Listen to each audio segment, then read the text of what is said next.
Welcome to another episode of Money Warrior Network, where we talk about everything real estate investing, financial investing, and everything that's good for your life. So today, guys, I'm sitting out here on the back porch. It's a beautiful day here in sunny Tampa, Florida, and I wanted to do a video regarding why you should not buy stocks. Think twice before buying individual stocks. And here's my reasoning behind that. Guys, when you buy individual stocks, you really have to know what you're doing, and you really have to have a good understanding of the market. I'll be 100% transparent with you. I'm not a day trader. I don't short stocks. I don't buy and sell, on a constant basis. I want more of a long-term residual play when it comes to my investing portfolio, right? So everything that I'm investing, I'm probably not going to touch at least for the next 10 to 30 years. So I want something that's going to be there for me. So if all else fails in my real estate investing and everything else, I have a nice cushion and a nice nest egg to fall back on. That's why I say you should really look into investing in ETFs. Now, I'm not your tax preparer. I'm not your financial advisor. I do these videos for entertainment purposes only. So when you're listening to these, this is just what I do in my personal portfolio. And one of the things I love to invest in are ETFs. The reason being is it gives you a great return. And history has shown us if you're in the right ETFs, then you can do quite well. So what I invest in primarily is the S&P 500. What is the S&P 500? It is the top 500 stocks in the nation, right? These are large multi-billion-dollar companies that bring us consistent returns, right? And the S&P 500 is also the gauge for how the entire stock market is performing overall. So it really gives you a good gauge for how the performance is year over year. Great thing about the S&P 500 is that it's done 11.72% since its inception, guys.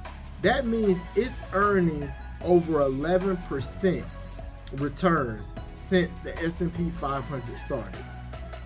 The S&P 500 dates back to 1923 when it started with 233 companies. But its real inception period was in 1957. So think about that. Think about an investment that's going to give you 11% over the course of that investment.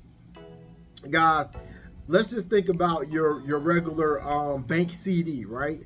Or your regular bank savings account that might be earning you 0.01%. Guys, it'll take you 100 years to even reach half the point that the S&P 500 can do for you.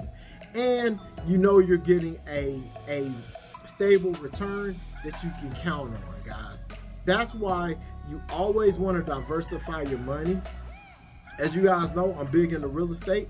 Real estate investing is my passion, and that's how I'm going to attain my wealth, and that's how I am attaining my wealth. But you always want to have a fail-safe. And that's what I leverage the stock market for as my fail-safe. So with that being said, if you want to get into investing, I highly engage that you invest in the S&P 500. Now, what you might be asking yourself, okay, how do I do that? How do I invest in the S&P 500? Well, first thing you want to do is you want to open up a brokerage account. I personally use Fidelity for my brokerage account, but there are a lot of great brokerage accounts out there that you can use. A lot of them you can set up for free of charge.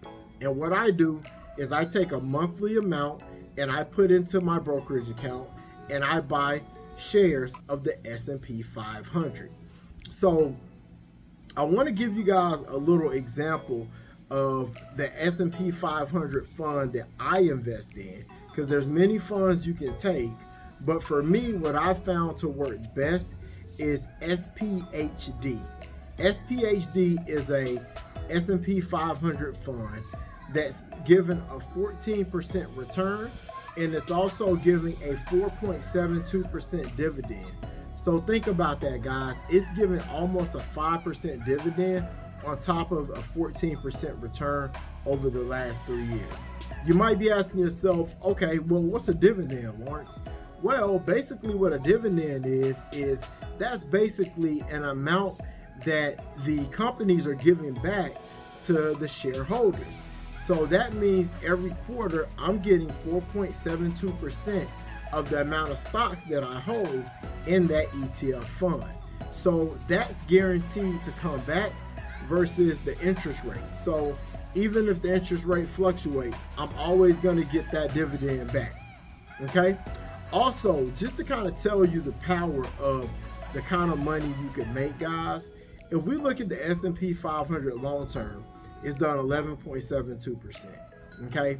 So think about this. If you just took $500, and invested it into the S&P 500, let's say you put it into the fund I was telling you about, SPHD, okay? And every month you put $100 extra into that fund. What you're gonna do over the next 20 years, let's just say you do it over the next 20 years, you would have invested $24,000 of your own money, and you would have made a return of $100,000. That's the power of 11%. It's going to give you $100,000 back off of your investment of $24,000, guys. That's quadrupling your investment.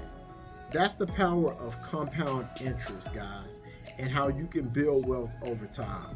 When you look at the Warren Buffetts of the world, God, these guys make money by investing long term, and that's what we have to do. You guys hear me say at the end of all of my videos, plan your excellence. This is the planning stage of your excellence. Like, excellence doesn't come overnight by not doing anything. You have to start now so that in 5, 10, 15, 20 years, you can sit back and you can enjoy the success of everything that you've done. So start now, guys. Don't ever say you're too young or anything like that, or you're too old. That's an outdated mentality, guys. This is 2023. You can do anything you want to do. We're seeing more millionaires now than we've ever seen in our lifetime, off of social media, real estate investing, stock market investing, whatever. They're making money, and you can do the same as well. Guys, so that's all I have for you today. And as always, plan your excellence today so that you can have a successful tomorrow. Peace.